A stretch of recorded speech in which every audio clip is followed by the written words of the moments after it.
evening from Vietnam. Good afternoon to you, Dan. Thanks a lot for spending your afternoon on a beautiful day in your city, joining our program and share your wisdom, the insight on the topic of wisdom. And on behalf of the listeners around the world, we would like to say thank you to you. Well, thank you, Ha. It's a pleasure to be with you. It's a lovely sunny afternoon in Munich. I feel a little bit guilty because it's still sunshine here and you're into your evening, but I know you're always passionate about a good conversation, so looking forward to speaking with you.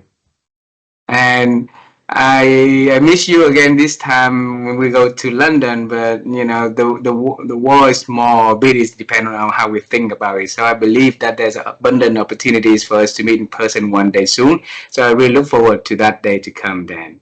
And me too, thank you. I mean, our paths continue to cross over, primarily virtually, but I'm sure that face-to-face will come sooner than we expect. Absolutely, absolutely. And for a little taste of Asia, Dan, it's very honor for our audience to have a little introduction about who you are, the work you are doing. Would you please do that honor for us? Happy to do so. So my name is Dan Norenberg. As you can perhaps hear from my accent, I'm based in Germany, in Munich, but I'm not originally born here. I was born and grew up and studied in the United States in the Midwest, a place called Iowa. I spent 10 years in California working in technology companies, primarily in sales and marketing roles, really high growth companies, photovoltaics, office automation. I just loved being in California. It's a very vibrant business environment and probably would have stayed there, but the company I was with went out of business. I'd never been to Europe. My ancestors many generations ago came from Germany, and I thought to myself, you know, I'm going to go to Europe for 9 days and just get a taste of it. And so I came for a short holiday. 9 days didn't seem to be enough. I extended it for another couple of weeks, went to Paris, Geneva, and I went through this little sleepy village of Munich, if you will, and I had sort of an interesting feeling about that. And when I went back to Paris for my last week, I just imagined that I was 80 years old looking back at my life back in the US, and I thought, well, gosh, will I ever regret not spending more time in Europe? And it really bothered me. So I came back to Munich to see what could happen. I didn't speak a word of German. I didn't know a single person. I didn't have any work papers. But that 9-day holiday has now turned into 35 years. So I was able to use my skills and my knowledge to find a sweet spot that was coaching and training leaders, European leaders in the art of international business and leadership collaboration, and founded my own corporation that I ran for 25 years. And now I don't have the company anymore. It was called Envision Learning. We worked with large multinationals, Allianz and Lego and Disney and the European Patent Office and many, many other strong European companies. And now what I do, so I don't have a team anymore. I'm working on my own in my last, let's say, chapters of my life, and I advise and coach senior leadership teams because over the years I've come to see that there's a lot of good work being done on leadership development. Most of it's done on individual leadership development, and I've certainly recognized over the years that there's that leadership teams are really, in my eyes, the secret to an organization's success. So my work starts at the top. It's leadership team based, and it's based on the belief that every leadership team has an opportunity to grow and improve, and when they grow and improve, so does everybody else in the company. So that's a little bit of a background. I'm married to a lovely German woman. We've been together almost 30 years, and we have 2 children, a daughter in Los Angeles and a son in Berlin.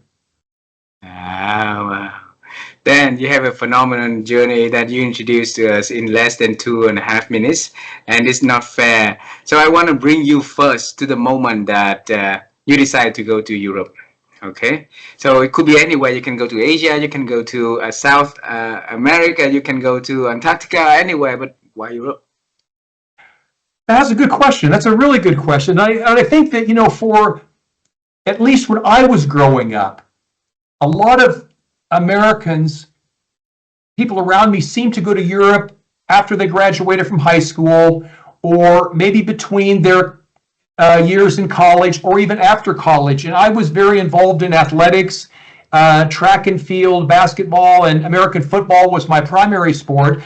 So it was just like in the summers, I was always training. I was always getting ready for the next season. So I never took the time to go anywhere really. And Asia wasn't really on my map yet. It was more my surroundings were really primarily European, growing up in the Midwest, and all my friends had gone to Europe, and I was perhaps the only one that hadn't. So I later discovered some of the treasures of Asia. So that's certainly a different story now. It's certainly a different story now. But that's I don't know. I just sort of chose it. It was sort of maybe a bit of a coincidence. So the 9 days turn out to be the 35 days, right? And because the topic today is about wisdom. So before we get to that one, there was one thing that you mentioned during that trip was you sat there and you look forward until 85 years old and you say, okay, you want to stay in America or what else you want to do? Okay, so I want to bring you to that moment because that is the starting point for the journey of 35 years and many more years that you are going to spend there. So tell us what happened back then. That great question. There were a couple things to give a little bit of context. So one of the person that I visited when I went to Europe was a woman named Caroline, and she had dated my best friend in college. And he was a lovely guy. His name was Bob. And unfortunately, Bob got cancer, and he died at the age of 31. Before he ever went to Europe, it was really one of the first people close to me of my friends. And he was just a super person. So when he passed away, Caroline moved to Europe, and there was always a discussion between us. Well, when will you ever visit me in Europe? So maybe that was part of it, to see Caroline. And during that visit, she went with me for part of my 9 days, for 4 or 5 days, and we talked a lot about Bob and his wish to go to Europe, and thinking how life can end unexpectedly very short. And it was on one of my last evenings, and I was in Paris at that time. I had this very vivid dream.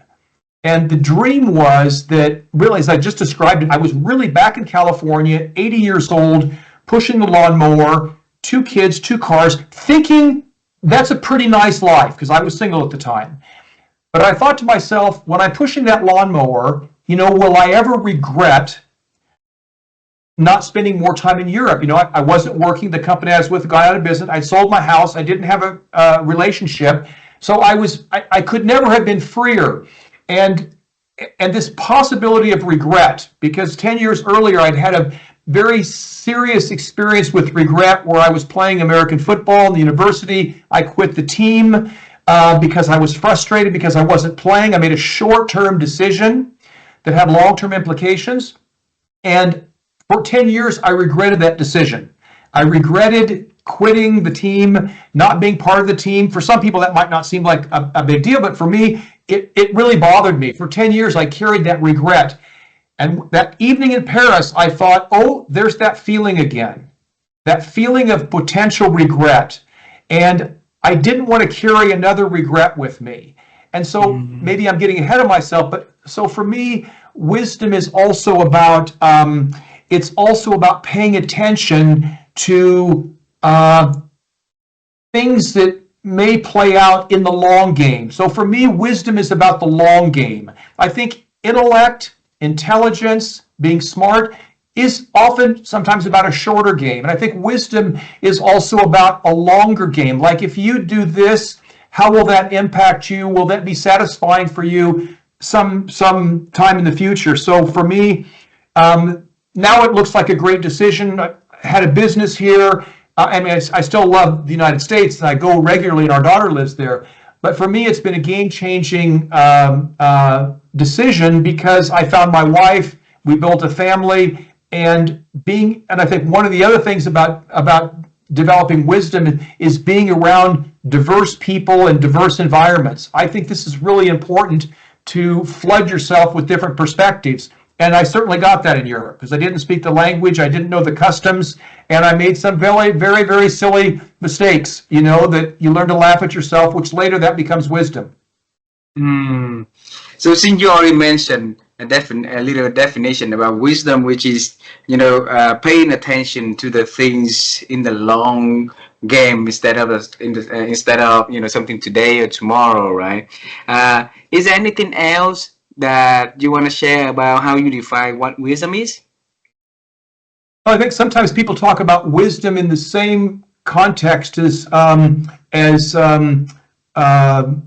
intellect or logic, and I think they're very close because they're both sort of cognitive processes, right? I mean, intellect is about acquiring knowledge, right, and learning things, and we've both been around people that have a lot of intellectual firepower, like really, really smart. And at the same time, I think there's a distinction with wisdom. Wisdom is a longer game.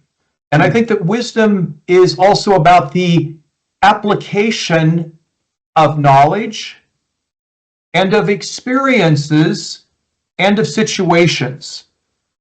So, yeah, and that's what I would say on that. And somebody said to me, it's funny, somebody said to me the other day that wisdom is avoiding thoughts that make you or the people around you small. So that just kind of stuck with me. And I think that part of maturing with age, at least for me, I was very hard on myself. I came from a very performance-driven family, which had its positive things, but that can also be quite hard if you're always putting yourself under a very critical analysis. And I think one of the things I've learned as I've grown and aged is that to be more gentle with myself and gentle with those around us. And I think that fosters a more trustful, constructive environment. So I think wisdom is also there's a gentleness to wisdom. Wisdom is not something that we force onto people. You can't force wisdom onto people. Wisdom is, for me, is a little bit like ownership. And that's one of my big themes in my work is helping leadership teams and organizations take more ownership to what they do. But you can't force ownership on people. People have to say, I feel safe here. I feel valued here. It makes sense. I'm going to do more than's expected of me. I'm going to carry through with that customer request, even though it's 7 o'clock on Friday night. So you choose to do that. And I think wisdom, I think about the people that I think have wisdom. My father-in-law, for example, my wife's father, he's 85 years old. He's a cardiologist, retired now, of course, but he's a very wise man. And he'll just share situations with me, not only about medical situations, but financial situations and life situations. I know his life hasn't always been easy, but he's a doctor. He's been running hospitals, but he has a lot of experience that he just shares it, but he doesn't force it on me. And I've also been really blessed that most of my bosses, as I look back at my life, most of my bosses, I think, possessed a lot of wisdom. And the characteristic there was not, they weren't telling me what to do, but they were always available for me when I had a question, like, what do you think about this? Or I'm in a tough spot here, or I think I've done something with a customer I shouldn't have done here. And I just noticed that those people were gentle in their sharing of experiences without telling me what to do. So I think wisdom is sort of a gentle intellect, if you will, wrapped in emotional intelligence, perhaps. Wow. Well, so the application of knowledge, experience through situation that they face with, and it's in the gentleness of, in the gentle, what is that? Gentleness of what? How do I put it correctly?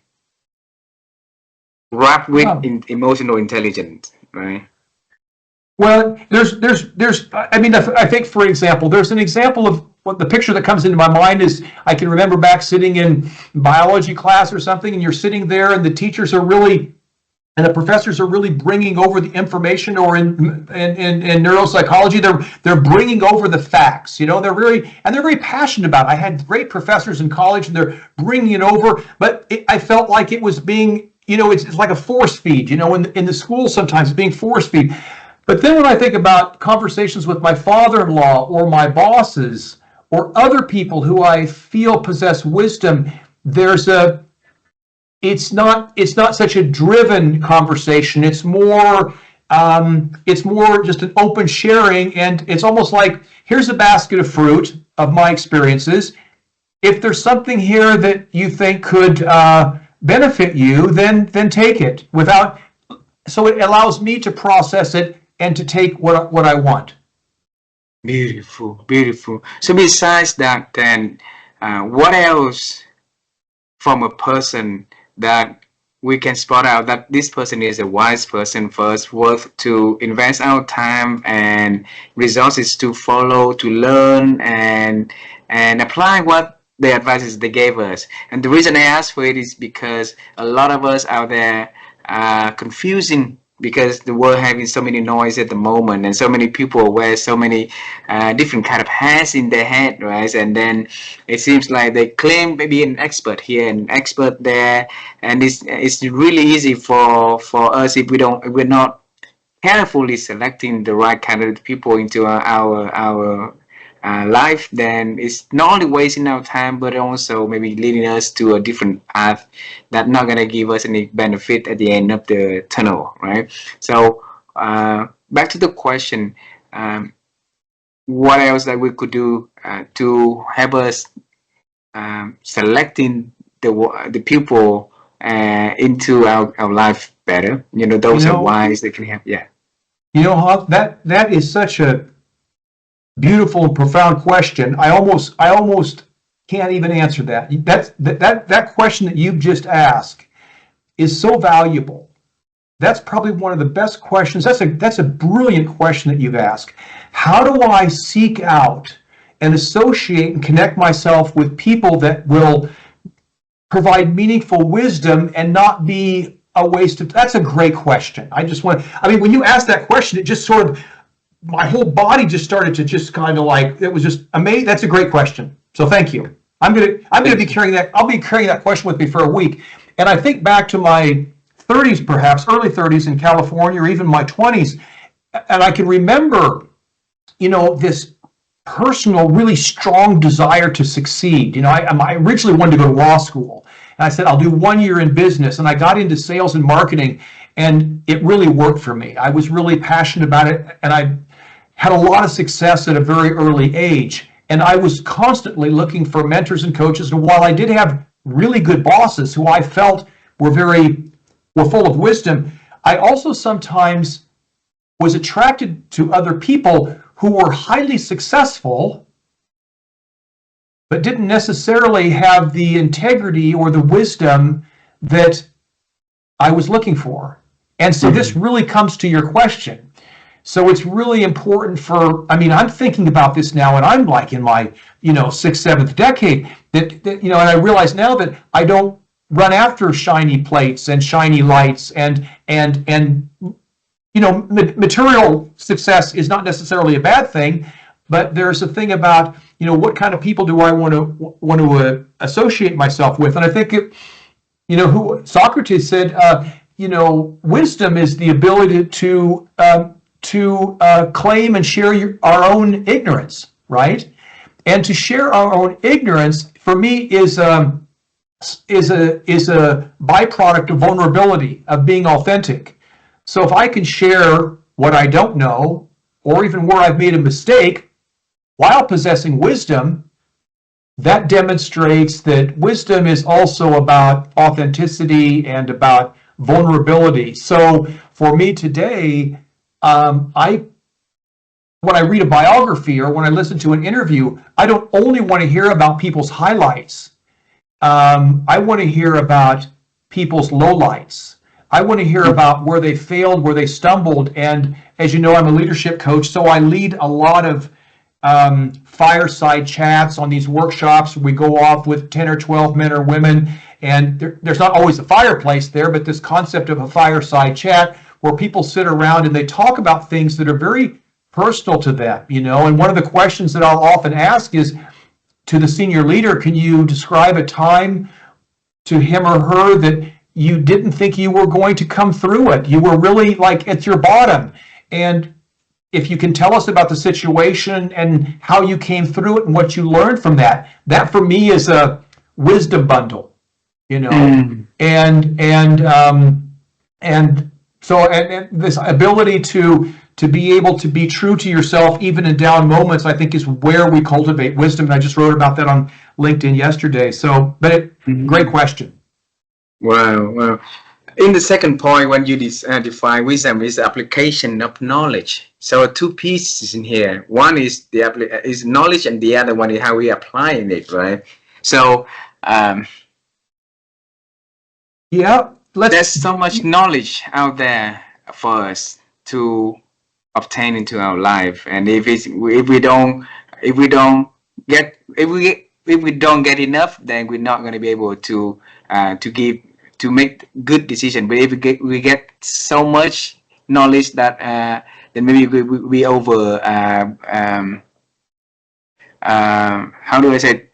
That we won't be able to use them all. Put it that way. So, how can we select the kind of information that is worth for us to put onto our database in here, Yeah. so that we can and eventually it can become a body of knowledge for us. Then, I think it's about balance. I work with a lot of really, really smart people. I mean, really smart people, PhDs, mathematicians, physicists. I'm based in Germany. I work all over the world, but these guys at the top, these men and women at the top, they usually have advanced degrees in natural science, so they have a lot of intellect. So this is important, and I think part of our life's journey is about continuing to learn.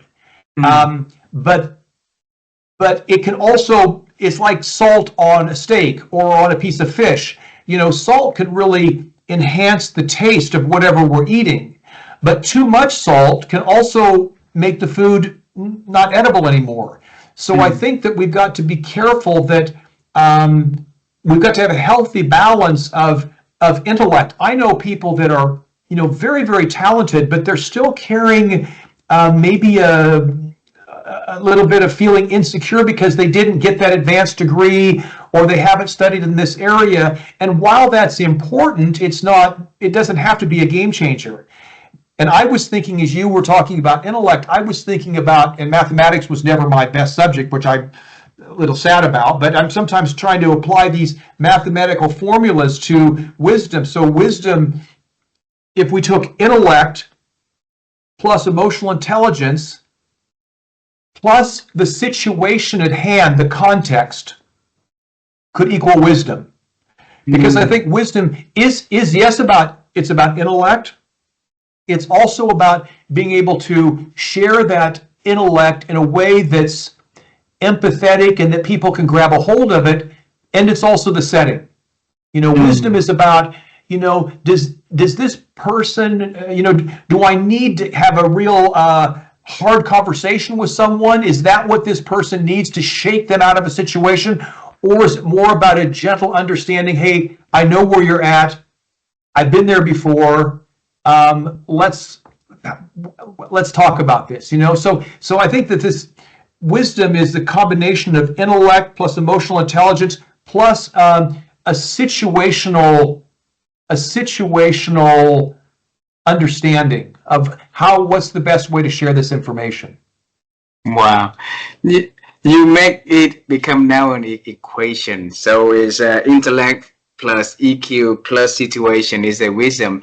So now it's getting a little more complex for us to know, at what percentage of intellect we're going to be using in which situation, plus what percentage of EQ we're going to put onto the formula, and what percentage of situation you're going to put onto the formula in order for us to get to the best answer, the best wisdom that we can use in certain situation.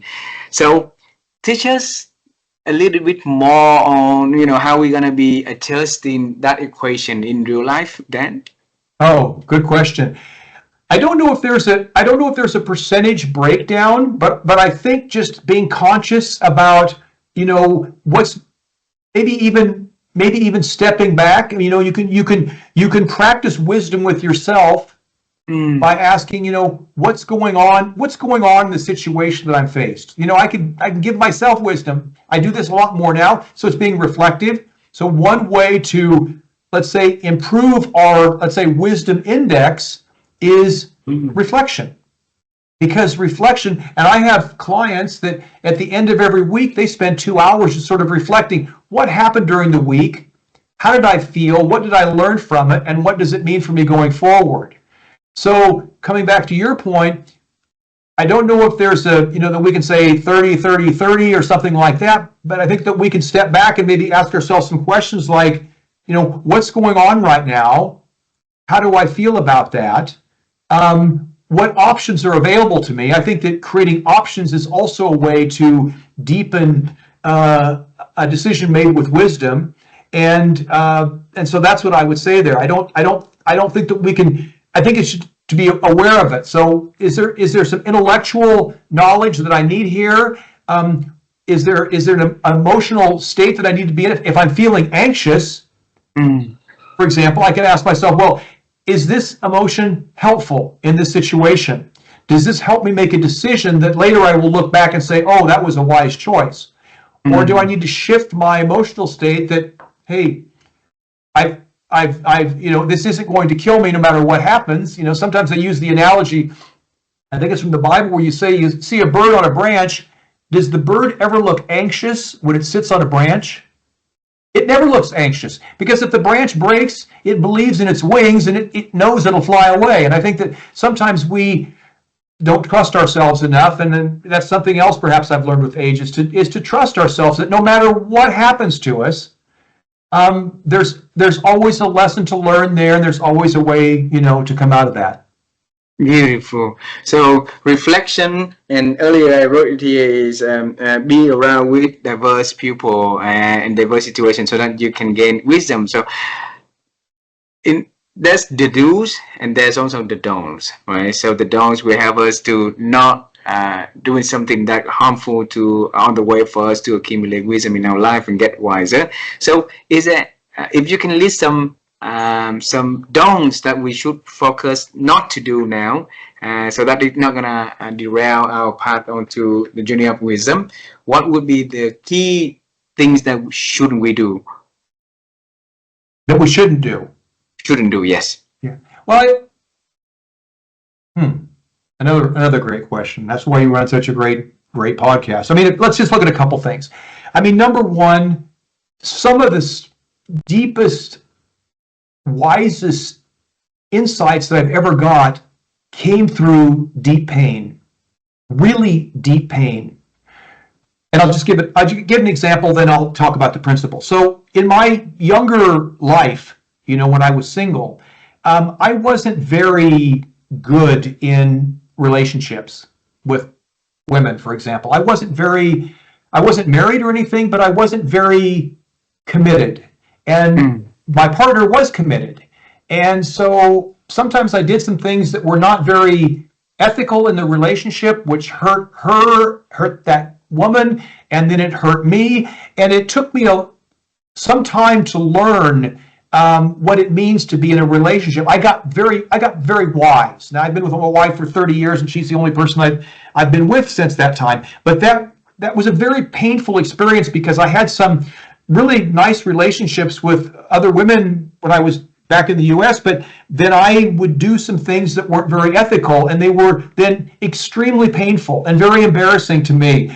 And so I really learned, how to show up and what wisdom means in a relationship, the give and take, the highs and lows.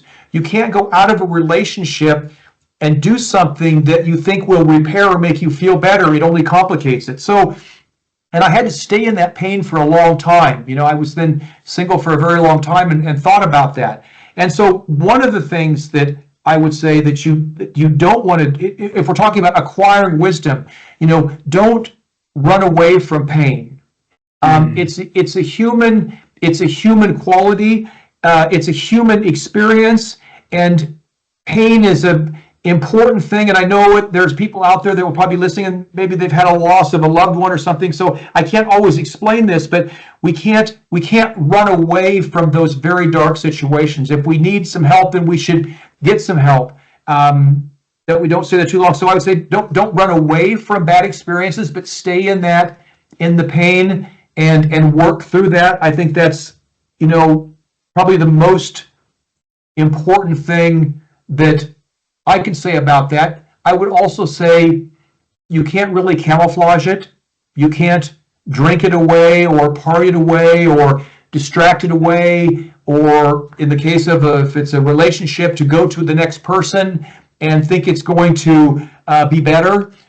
It probably won't, because one of the things which was really cool for me, painful but cool, was when I came to Europe. You know, we all have things in our life that aren't quite right. Right? I mean, there's nobody that has a perfect life, because then you're not here anymore. So life should be about learning and struggling and succeeding and things like that. But I had certain things in the U.S. that weren't necessarily working to my liking, you know, and of course I was always thinking it was somebody else. And then when I came to Europe, where I didn't know anybody, I didn't speak the language. I mean, it was a green field. I found that within 6 or 7 months, some of those same things were happening again. And I'm thinking, is this a global conspiracy? Has someone followed me over here from the States? But no, it were my patterns. It was my thinking. It was my communication. So, you know, if you want something to change, and I think we both know this, it starts with changing ourselves. So, so my advice there would be not to, you know, not to run away from the pain, and don't try to disguise it, or skip over it with a relationship or through drugs or drinking or stuff like that. It will down the road prove to be a valuable lesson in life. Beautiful. Thank you for sharing that.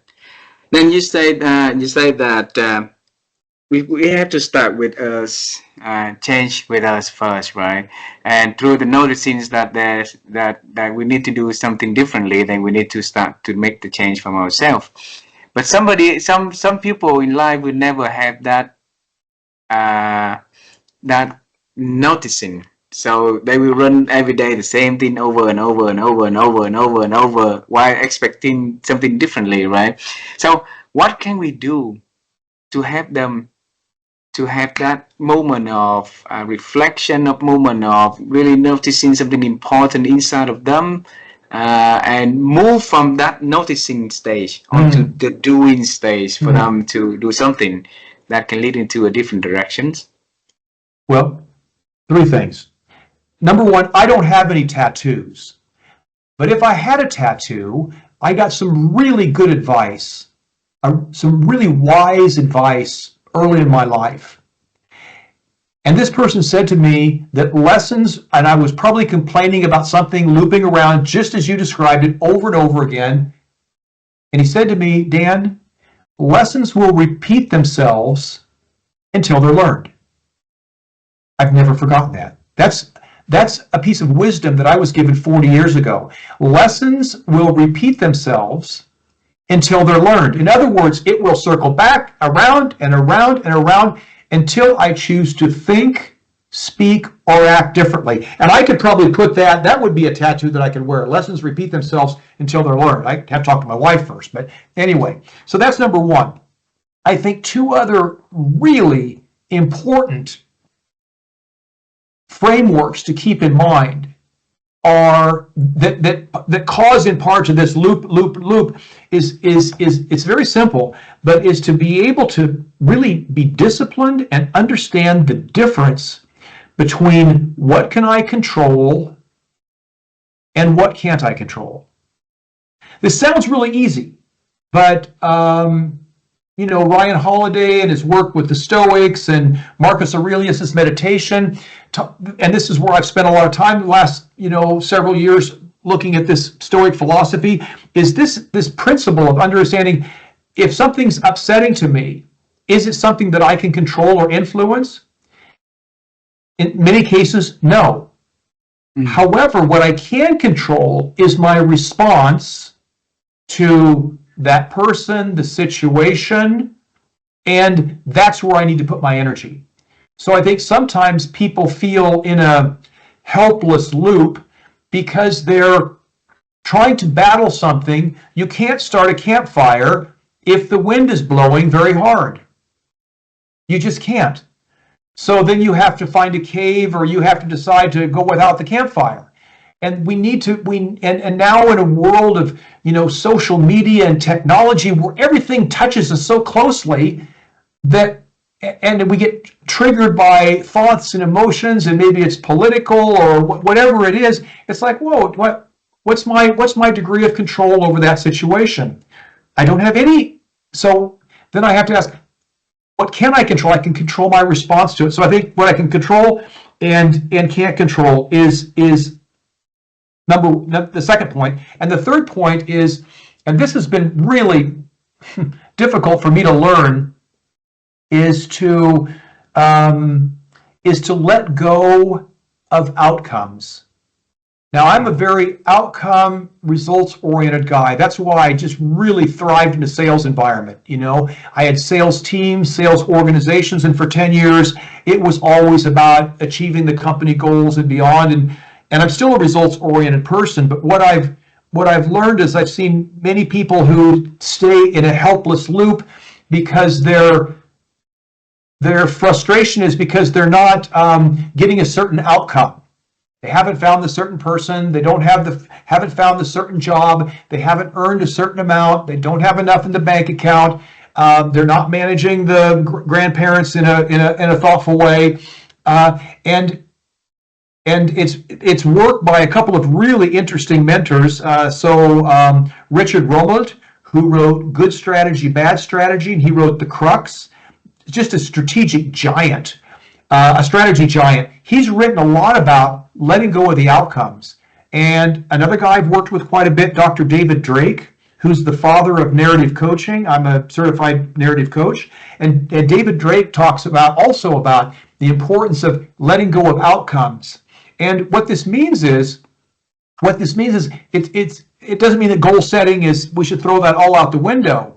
But if we're looking to change a situation or move out of a cycle, then it's important stuff. What are the small, safe steps that I could take to, move this endless circle in a slightly different trajectory? And sometimes it's not very much. Mm-hmm. Wow. Then, first lesson will repeat themselves until they are learned, right? And yes, you said that came from a friend of you. Say it to you? Yes. Okay. Or it was a boss, I believe. Ah. Wow. That was a very, very big, very, very big, very important quote that he gave to you. I'm just curious to know, like in which situation, why he brought that one up to you, why that boss, he or she brought it to you. Well, I had a really close relationship. I've now run my own company for 30 years, so I haven't had a boss for a long time, but I was very blessed with good coaches, good teachers, and good bosses. I just really was very, very fortunate. Now I seek out mentors to help me on certain things. I was probably speaking to this guy and to this boss and complaining about a situation that I wasn't happy with. And he probably heard me say that situation several times in the last several months, and that I was in a loop of complaining about, oh, this isn't working, or this isn't, here I am again. It's happened again. And he said, Dan, these lessons that you're getting right now, they will continue. They will repeat themselves over and over and over, until you've learned. And by that meaning, until you've done something different. Yeah. Change the person, change the situation, think differently, be proactive in another area. Beautiful. The number 3 that you say, let go of the outcome, is something that huge. I'm not going to understand. So I will have to sleep with it, to think about it for the next couple of weeks or couple of months or even years, until I, along the way, I'll ask you for the advice. If you figure out and how to use it properly in life, you share with me, okay? Then, but I want to go into number 2 now. So the discipline of focusing on what we can control and what we cannot control, right? Let go of what we cannot control. And this is never something that I find satisfactory for myself. When I'm thinking about this situation, I need to pick your brain on this, because when we let go of the uncontrollable, okay, there's a fine line between the effort that we put out into whether or not we can control the situation, or whether or not we really cannot control the situation. And if we not manage that, well, then it might lead into the situation that we probably give it up a little early before, success. And a lot of people that, this is the line to success, but along the way they drop the ball right in front of the finish line because it's uncontrollable factors. So how can we make sure that, okay, we let go, really, really let go of what we truly unable to control, but not, giving up? Yeah, fair question. And I'll come back to something I said earlier about, in my eyes, wisdom is also about the ability to stay away or avoid thoughts that make us smaller. So, for example, there are things happening, like say geopolitically, that could be very disturbing to me. They don't align with my principles, my morality, my spiritual belief. And in that situation, what I ask myself is, when I think about that topic, how am I feeling? Am I feeling larger as a person or smaller? And to what degree, if I put energy into that, can I change it? And if I can't, then that's something that it doesn't mean that I deny it, or I don't feel empathetic, or maybe that I don't even cry. I might even have a cry over something that's really disturbing in certain parts of the world. Some things are so sad, they just want to make you cry. But I can park that over there. And I think what you're asking, this is another dimension to this question is, and I think I can also relate firsthand. If I had $1 for every time somebody had said to me, Dan, don't try to stay in Munich. Don't, this will never work. It's a very expensive city. You don't have work papers. Now it looks like a nice success story, but a lot of people helped me. But there were a lot of people that said, you're out of your mind. What are you doing? What are you doing in Europe? You had a great life in California. You'll never be able to make it work. You don't even speak the language, And if I listened to those people, and that's where wisdom is also about playing the long game, playing the long game. And I said, well, I didn't know that I would stay here for 35 years. I didn't know that, but I just tried to break it down one step at a time. So I think as it relates to a venture or sales target, or maybe even a relationship, maybe I need to break those targets, break my actions down a little bit smaller so that there are things that I can control in that situation. And that's a lot of my work with leadership teams too. Even at the very top of the organization, I'll say, oh, well, the market's down. It's going to be a tough year for us. I said, really? Really? I mean, do you think that there'll be any companies in this industry that will have success this year? I'll say, well, yeah, some will. Okay, why can't you be one of those? So, you know what I mean? Sometimes there's an easy way, it's just, look at the data, look at the trends, things are going down. Oh, that's an exciting thing to me, to play the contrarian, Is there anybody that's going to be successful in your market this year? Yes, okay. Why can't we do that and be a little bit better? So I think it's about, if it's a personal direction that you're going, you think, well, I can't control that. Then the question to yourself might be, well, what can I control? What part of this journey can I control? And that's what I'd say there. Beautiful. And I'll say one. Yes. May I add one last? Sorry for interrupting you. Just one last thing. I think the other part of that equation that's important is looking at, if you look at an XY matrix, that's also important to look at as you're facing a challenging journey in front of you, and you're saying, maybe a team is saying, what are the challenges in front of us? And it's easy to go, oh, that's an impossible challenge. Like, that's something, okay, maybe that's too far out. But let's look at what are the challenges, how important are those challenges?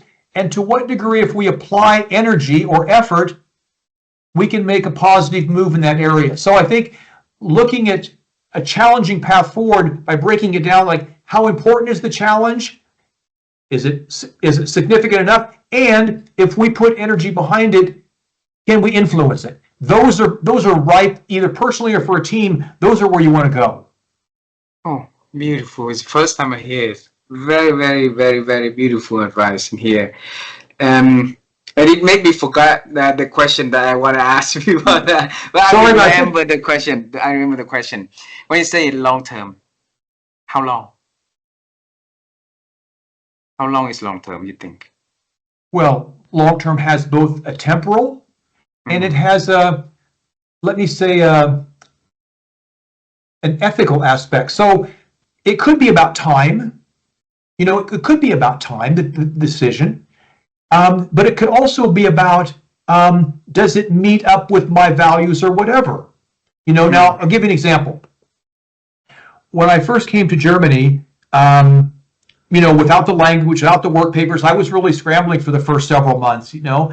And one of my objectives was, one of my personal objectives was, I wanted to try to be successful in the German environment. In that time, back 30 years ago, there was still a large military presence, you know, after the war. So there were a lot of Americans that were in Germany. There were army bases around, and people said, oh, why don't you just go out to the army base and get a job out there?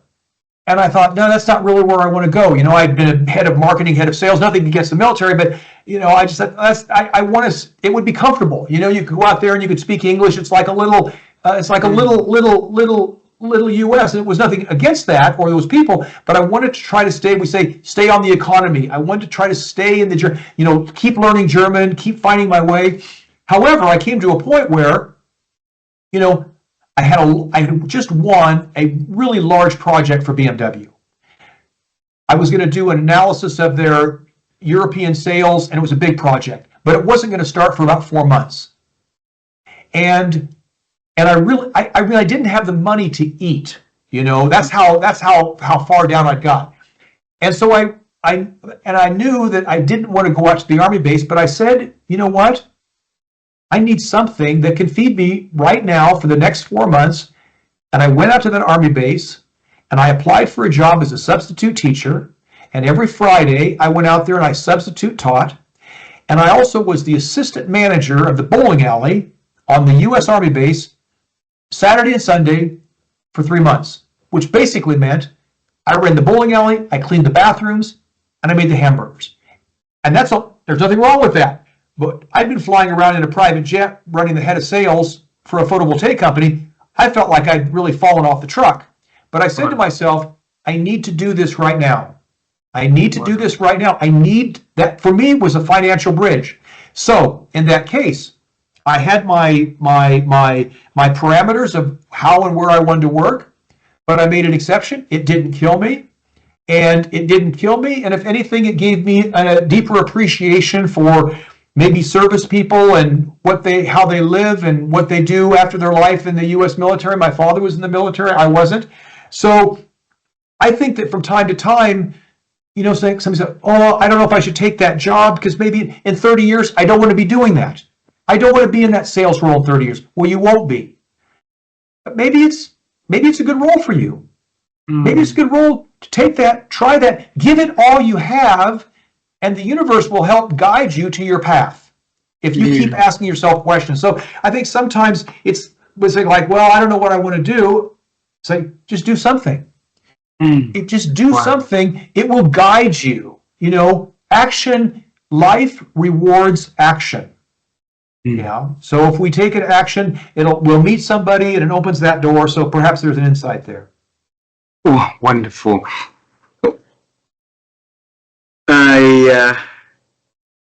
When you say so many beautiful things like this, I cannot focus on the next question because my mind keeps circling around what you just said. And then I wanted to say is Rome is not built overnight, right? So it's one brick at a time, and a beautiful journey starts from one step at a time. And you've been having leaders to get better. And those leaders are very, very, very wise people themselves, right? And if you can see how the pattern of common pattern for those people, how they spend their days, so that could be how we build our brick for a good day. And many good days like that can help us lead into a good week, and then many good weeks can get us to a good month, and vice versa, and continue, right? So what is your advice or the common thing that you notice from amazing people out there on how they spend their day on the important things that we can learn from them? Yeah, yeah. Well, I think you've got to, it's really interesting because at the top of the organization, these people, the successful people that are running organizations, whether they're profit, nonprofit, or governmental, what you noticed right away when you walk into their offices is generally it's pretty quiet. And that's because they're not handling a lot of different things.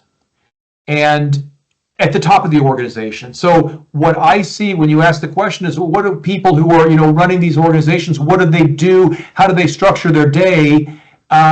They usually are very clear about what are the 2 or 3 things that they're either passionate about or they need to move for their business because of the strategic agreements that they've made. And so they don't get distracted by stepping into operational details. They surround themselves with good people, and they take care of themselves. This idea of working 24/7, 7 days a week is also not really a sustainable process for whatever. So I think it's being structured and focused, number one. And some person listening might say, well, gee, I'm not a CEO or I'm not an executive. I'm just a salesperson, in my territory, and I don't even have anybody reporting to me. Well, you're the CEO of your own sales region, right? If you're responsible for a certain territory in Vietnam or wherever it is, Thailand or Singapore, you're the CEO of your own territory. So with that in mind, what's most important? What are the 2 or 3 things that are most important? And even when it comes to customers, who are your ideal customers? How do I attract the ideal customers, or am I spending time with customers that don't really match with our business? Yeah. And number 3, how do I regenerate? How do I, when I'm not, CEO of my own sales territory, am I going to the beach? Am I seeing my grandparents? Seeing their relaxed life? Am I doing something in the community? So I think that these lessons that I've learned from very senior executives, I think we can apply to everyday life. Beautiful. And since you mentioned the word question, I have just 2 last questions for this conversation today, Dan. First is the question you ask yourself, okay? Because you on the way up to what you do until today, the amazing journey here, you probably ask yourself a lot of big questions. So if you can pick 1 or 2 questions that really give you into a different directions in your life, give you a different result, what was those kind of questions though? I'm just listening to you and I'm writing some things down there. So I think me too. let's I had a whole notes in here. Fantastic. So, just a question, what's important to me? What's in this situation, in this journey, in this new job, what's important to me? I think that's one question.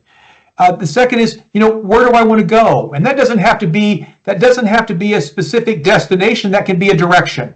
So I think see some people get caught on the destination, and there's a difference between a destination and a direction. A direction is in this way. There are many different paths there, and there's more than one road to Rome, as we talked about earlier. Yes, it's about putting the bricks down, but there are many roads to Rome. So that's that. Number 3 is, who do I want to associate with? What kind of people do I want around me? And my wife and I have both recognized that, we've been really blessed with a lot of friends and cool people, but from time to time we're with people that just we're not really in the same energy. So just to be aware of that, not to be rude, not to be arrogant.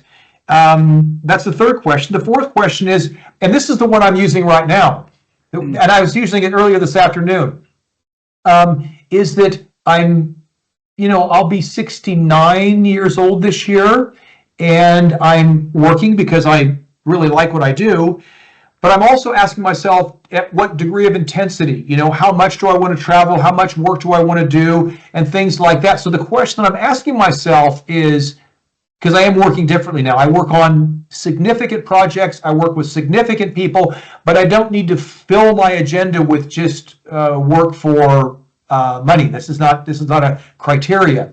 So the question that I'm asking myself now is, Dan, when you're 80 years old and you're looking back to this energetic 68-year-old, management consultant that you are today, are you going to be satisfied with the degree and the amount of work and the kind of people you're working with?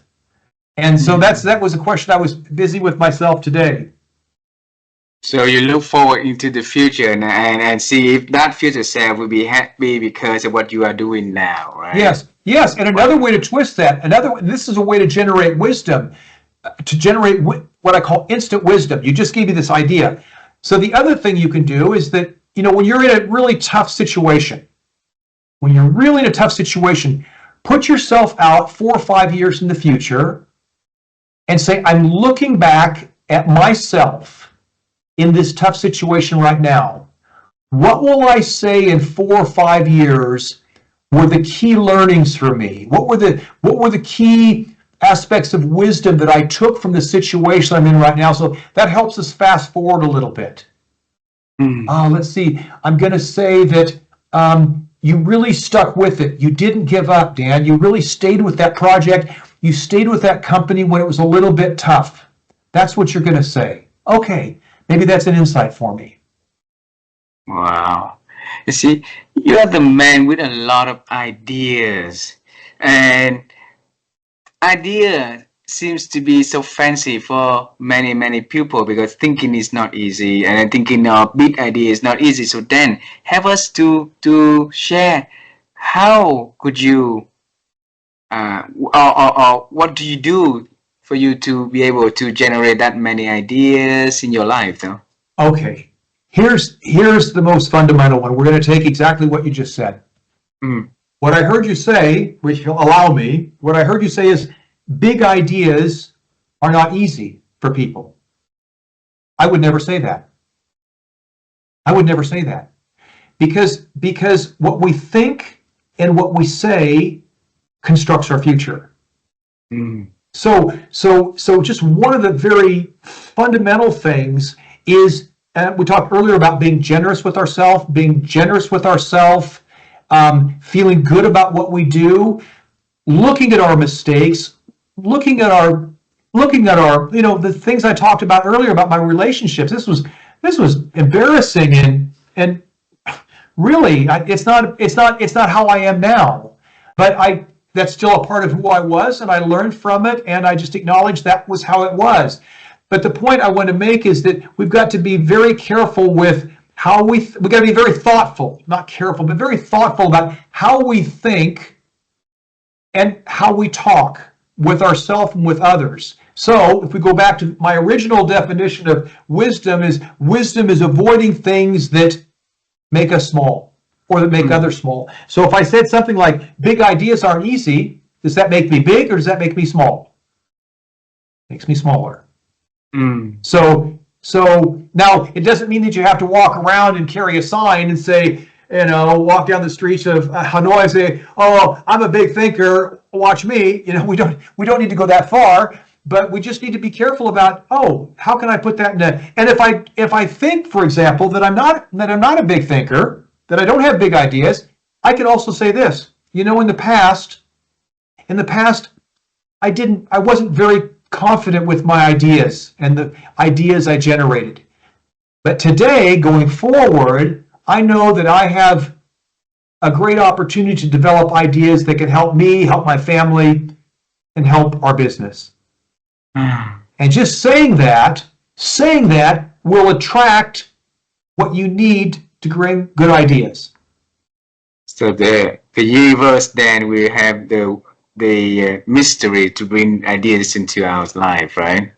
I mean, look at this magnificent thing we have between our shoulders, between our ears. It's just a possibility. So it's just, and it doesn't mean that we're all going to go out and build rocket ships, but it's just about being, how do we lead a successful life? And that's, for me, a successful life is about where our achievements meet our fulfillment, right? So there's a hard, so if I've made a whole bunch of money and whatever it is, but I'm still very dissatisfied with my life, or I don't have a good relation with my family, well, it's not very successful. So it's finding a balance of what fulfills me, what's fulfilling for my family, for my friends, and how can I be in that environment, and what do I want to achieve, in maybe in hard and soft measures. Beautiful. I say that I have two last questions, but I have one last one that I want to ask you, if that's allowed. Please. Okay. Because you mentioned the word "I think" a few times in this conversation, and my wife and I, we've been on the quest to help people to improve their ability to think, and by asking experts around the world to have the tips, the advice, the wisdom that they use on expanding their thinkings. And I hope that our audience be able to pick up something for them to reflect and use for their lives. And that is where we believe that the starter for the transformation. So, Dan, how have you been growing your ability to think over the years?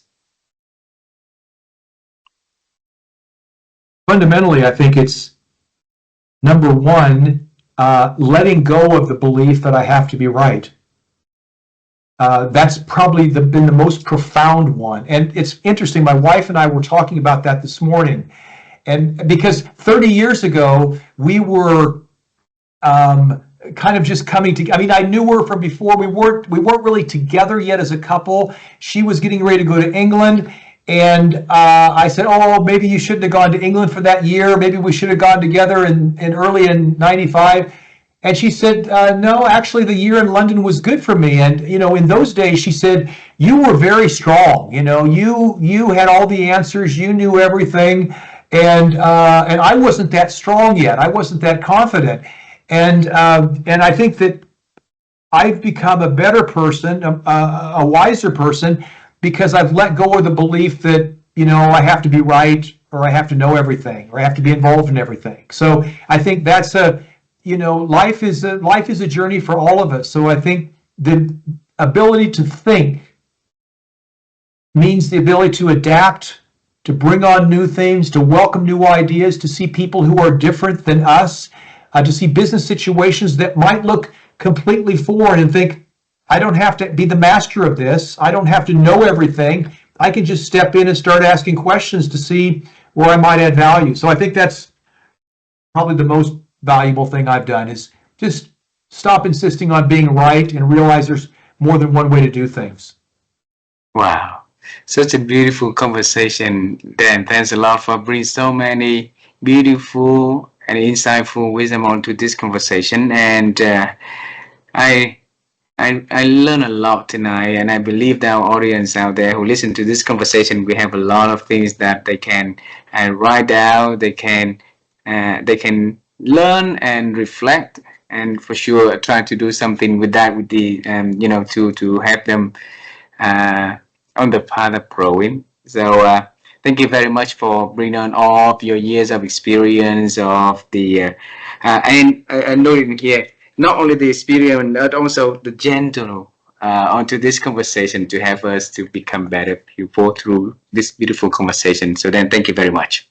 Well, thank you. And you do this so often, you probably don't recognize it, but I speak to a lot of people, and you have a remarkable gift for asking questions and having a mind full of curiosity and interest, and that's a real world-class skill that you have. The way that you ask questions. I mean, you're working in a language which is not your first tongue, maybe it's your second tongue or third tongue, and it's still remarkable the perceptiveness that you have and the questions that you ask. So I will continue to follow your work, and maybe there's a whole new dimension of work for you about helping people to formulate questions that allow them to find meaning in their life and things like that. So I always enjoy speaking with you, and I've learned a lot from the conversation as well. So I thank you for that.